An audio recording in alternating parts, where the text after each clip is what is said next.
I never thought I'd have to fight for my own family's legacy. The Regal Grand Theatre had been in my family for over 80 years, a landmark in the heart of our small town. It was where my grandfather screened his first film, where my parents had their first date, where generations had come together under the golden glow of the marquee lights. And now it was about to be erased. After spending years working in the city, I had finally returned to restore the theatre to its former glory. I had dreams, renovations, community events, maybe even a revival of classic movie nights. But before I could even step inside, I found something that made my stomach drop. A demolition notice taped to the boarded-up front doors. Bold red letters declared, "Property approved for demolition. Site to be cleared by Sunday." Sunday? That was in 4 days. I ripped the paper off, heart pounding. There had to be a mistake. This was my theatre. My family had never sold it. Then I saw the logo at the bottom of the notice, HOA, Maplewood Development Committee, and beneath it a name I knew all too well, Karen Monroe, the woman who owned the town. Karen Monroe wasn't just a name. She was a force of destruction in a designer suit. She ran the HOA like a dictator, had half the town's officials in her pocket, and had a nasty habit of acquiring properties for pennies on the dollar. Every time someone missed a payment, violated a zoning rule, or got tangled in red tape, Karen's name was somehow on the paperwork that followed. And now, she had my theatre. I wasn't about to let that stand. The confrontation, I stormed into the town hall meeting that evening, pushing through the packed room. The council was seated at the front with Karen Monroe sitting smugly in the center, flawless blonde curls, crisp white blazer, and that infuriating smirk. I didn't wait for introductions. "You're making a mistake," I said, stepping forward. "The Regal Grand belongs to my family. We never sold it." Karen barely glanced at me. "Oh, I'm sorry," she said, her voice dripping with fake sympathy. "But according to official records, the property was foreclosed due to unpaid taxes." "That's impossible," I snapped. "I checked the records last year. Everything was up to date." She let out a soft chuckle, tapping her perfectly manicured nails on the table. "Well," she said, flipping through a stack of papers, "there was a small adjustment to the tax code last year. A new assessment was made. The previous amount was no longer sufficient, and unfortunately no one responded to the overdue notices." I gritted my teeth. There were no notices. Karen shrugged. "Maybe they got lost in the mail." A few people in the audience chuckled. I could feel the council members watching, waiting for me to back down. But I wouldn't. "This is theft," I said, my voice steady, "and I won't let you demolish the theatre." Karen's smirk widened.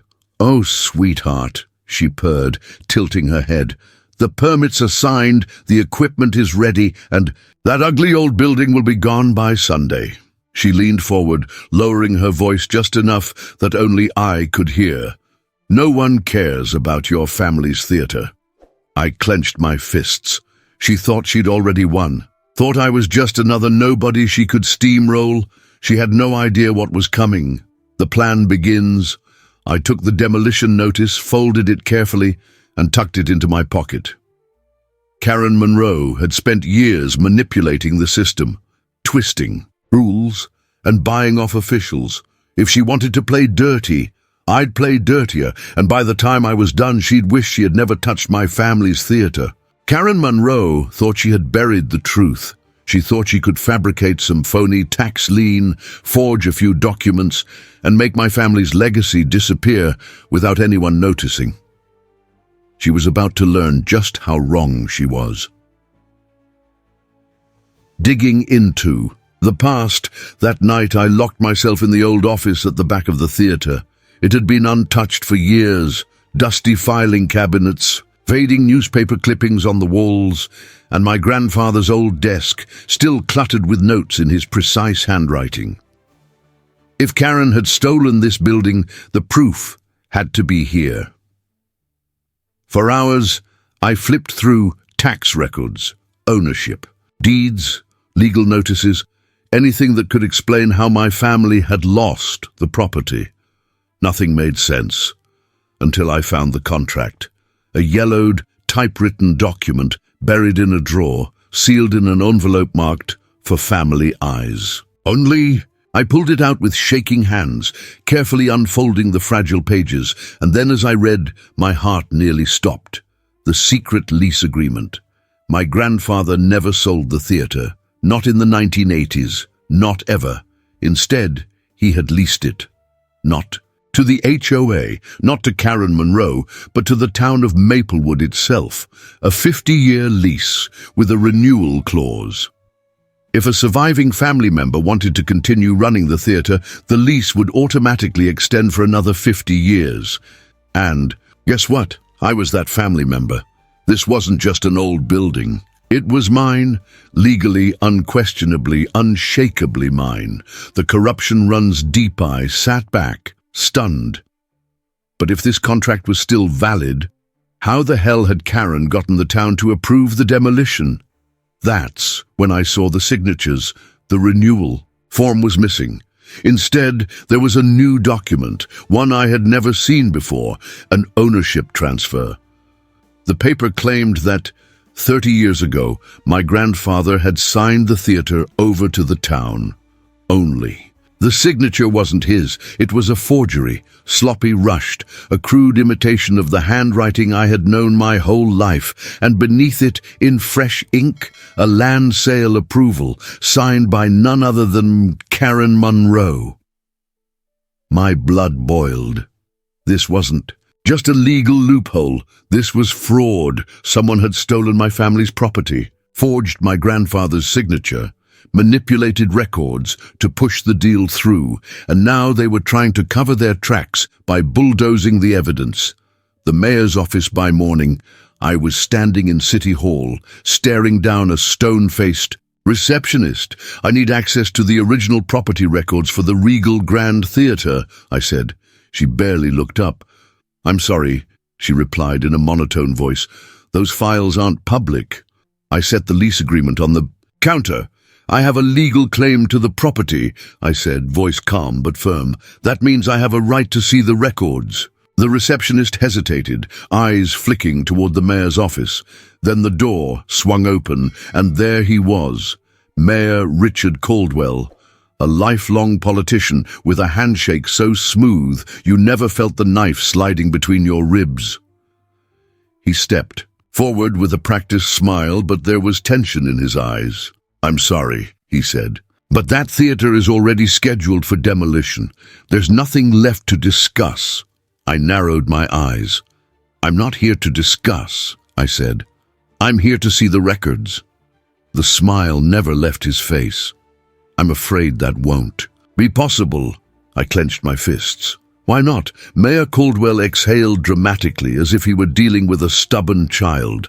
"Even if what you're saying is true," he said, "the property transfer was processed decades ago. The Regal Grand belongs to the town now. End of story." I held up the lease agreement. "It was never sold. My grandfather's contract is still valid, and someone forged his signature to hide it." For the first time, I saw a flicker of real concern in his eyes, but then he sighed. "Listen," he said, stepping closer. "I know losing a family business is hard, but maybe it's time to move on. Maplewood needs progress. A new shopping center will bring jobs, revenue. It's what's best for everyone." "Everyone," I scoffed, "or just the people cashing the checks?" The mayor's smile tightened. "I'm afraid there's nothing else we can do for you," he said.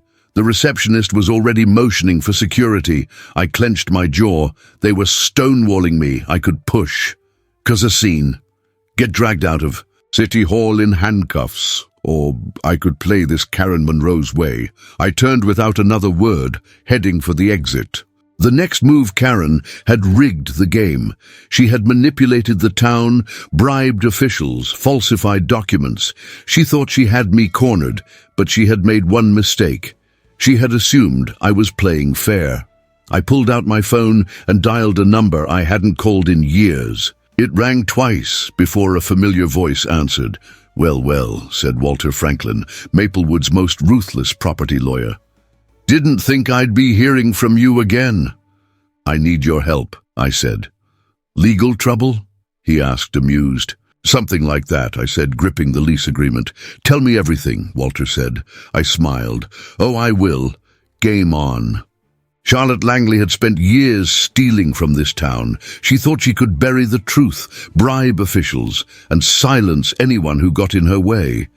But she had just made one very big mistake. She messed with me, and now I was about to burn her entire empire to the ground. The lawyer who wanted revenge. I needed a legal expert, someone who knew how Charlotte operated, someone who had nothing to lose. I found him, Walter Franklin, a once respected real estate attorney, until Charlotte Langley ruined him. Years ago, he had been Maplewood's top zoning lawyer. Then he uncovered one of Charlotte's shady deals, tried to blow the whistle, and suddenly found himself disbarred for ethics violations. He lost everything, and he had been waiting for a chance to get even. When I walked into his office, Walter barely looked up from his glass of whiskey. "You finally ready to fight back?" he asked. I dropped the lease agreement onto his desk. More than ready. He scanned the document, then let out a low whistle. "This is bad," he muttered. "For them." I leaned forward. "Can we stop them?" Walter's lips curled into a slow grin. "Oh, kid," he said, "we're not just stopping them. We're going to bury them, exposing the other victims." Charlotte Langley's corruption ran deep. The Regal Grand wasn't the first property she had stolen, not even close. Walter and I started digging, and we found them. Martin Green, owner of a small bakery, forced to sell his shop after sudden safety code violations, nearly bankrupted him. Maria Lopez, a single mother who lost her home when Charlotte's redevelopment plan labeled her street as a commercial zone. Frank Delaney, an elderly bookstore owner who had refused to sell until his taxes mysteriously tripled overnight. Each story was the same. Charlotte created a problem, forced people into a corner, then swooped in to save them by buying their property for pennies on the dollar. Then once she controlled the land, she flipped it for millions, pure corruption. And now, it was time for the whole town to hear about it. Bringing in the press. There was one thing Charlotte hated more than losing money. It was bad publicity. So I made sure she got plenty of it. I called Janet Rivera, an investigative journalist from the Maplewood Gazette. When I showed her the forged documents, the stolen properties, the victims willing to speak out, her eyes widened. "This is huge," she said. "You're telling me Charlotte Langley built her fortune on fraud?" I nodded. "And I have the proof." Janet grinned. "Then let's make her famous." By the next morning, the headlines were everywhere. HOA tycoon accused of fraudulent. Land grabs. Maplewood business owners speak out against Charlotte Langley. Did city officials help steal family properties? Social media exploded. People started sharing their own stories. Charlotte Langley wasn't just a ruthless businesswoman anymore. She was a thief, a fraud, a criminal. And the worst part, we had only just begun. The multi-million-dollar bombshell while the press was tearing into Charlotte's history of stolen properties. Walter and I kept digging. And then we found it. The biggest scandal of all. Buried in old zoning records was a land transfer from 5 years ago. According to the documents, Charlotte had built a luxury condo complex on land that didn't belong to her. She had stolen public land. The property was meant to be a community park, a green space for families. Instead, Charlotte had bribed officials, changed zoning records, and sold the land to herself through a fake company. Then she built a high-end condo building and made millions. It was blatant fraud, and now I was about to put it on the front page of every newspaper in town. The final step, cornering the mayor. By now, the mayor was panicking. He had ignored me when I asked for my family's property records. He had laughed when I tried to expose Charlotte's corruption. But after a week of relentless media coverage, public outrage, and more victims coming forward, he wasn't laughing anymore. I walked into City Hall with Walter at my side. This time, I didn't even need to ask for a meeting.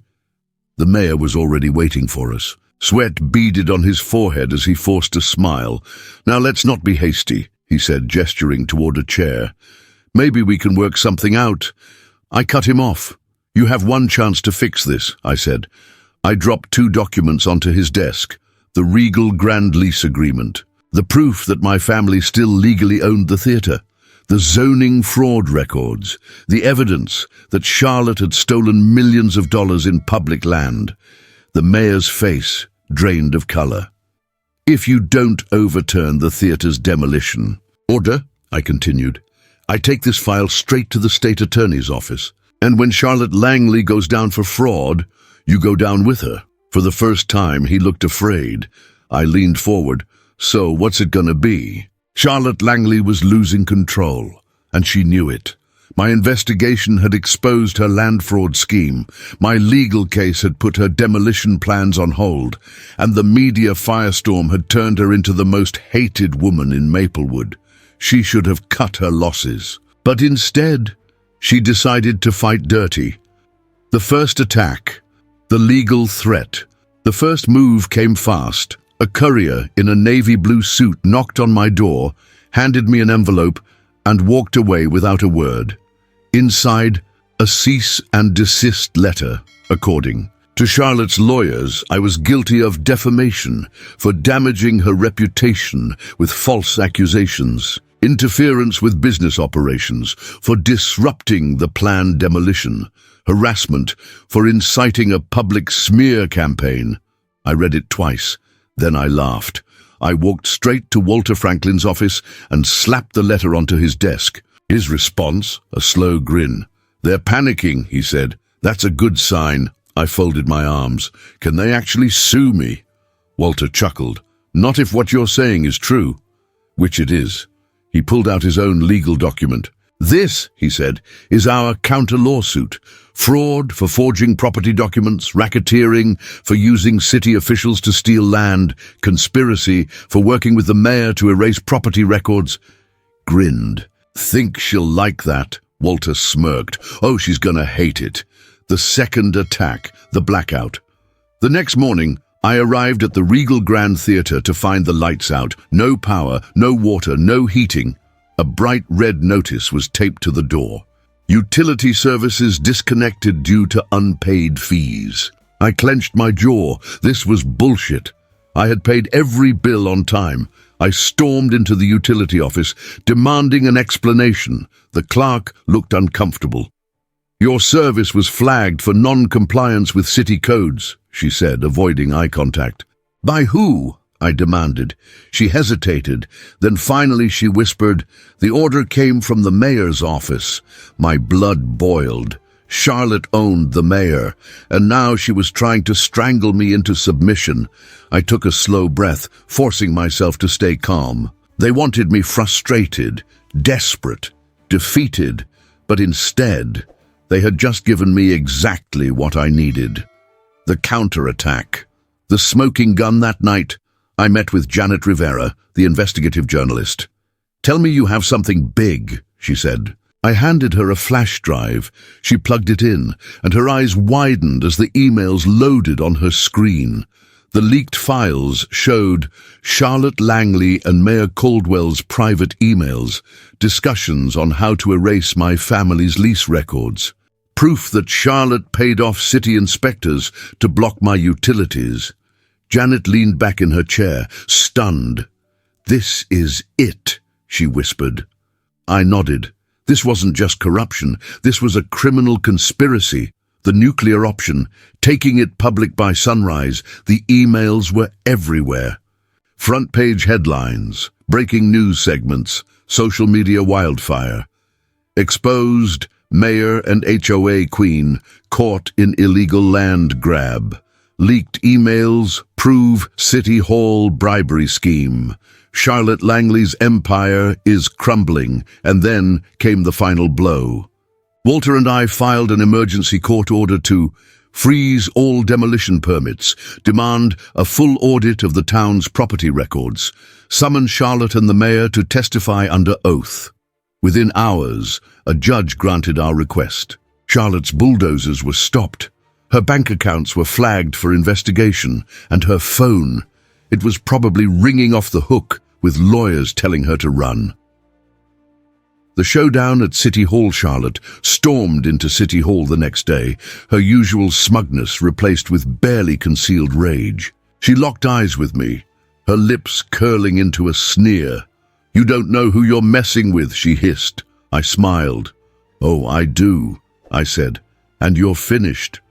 Just then, a team of state investigators entered the building. They walked right past me and straight to Charlotte Langley and Mayor Caldwell. "You're both under investigation for fraud, conspiracy, and abuse of public office," one of them announced. The entire room fell silent. Charlotte went pale. The mayor staggered backward, stuttering about misunderstandings and legal counsel. I crossed my arms, watching as their perfect little empire collapsed around them. Charlotte turned to me, her voice desperate now. "You don't understand," she pleaded. "This is all just politics. We can make a deal." I held up my phone.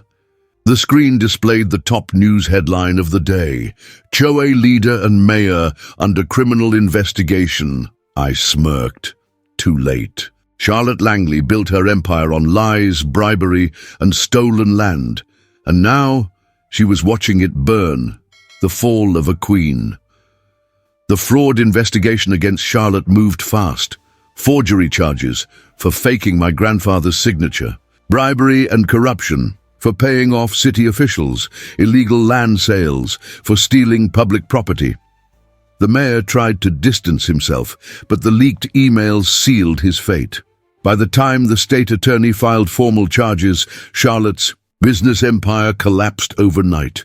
Her bank accounts frozen, her assets seized, her fancy real estate firm shut down. The woman who had ruled this town for years was now just another disgraced fraudster awaiting trial.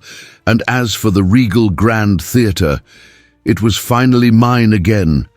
Restoring the legacy, the demolition order was officially revoked. With my legal ownership fully reinstated, I got to work reviving the theatre, restoring the golden marquee lights, refurbishing the vintage red velvet seats, repainting the grand hall to its former glory.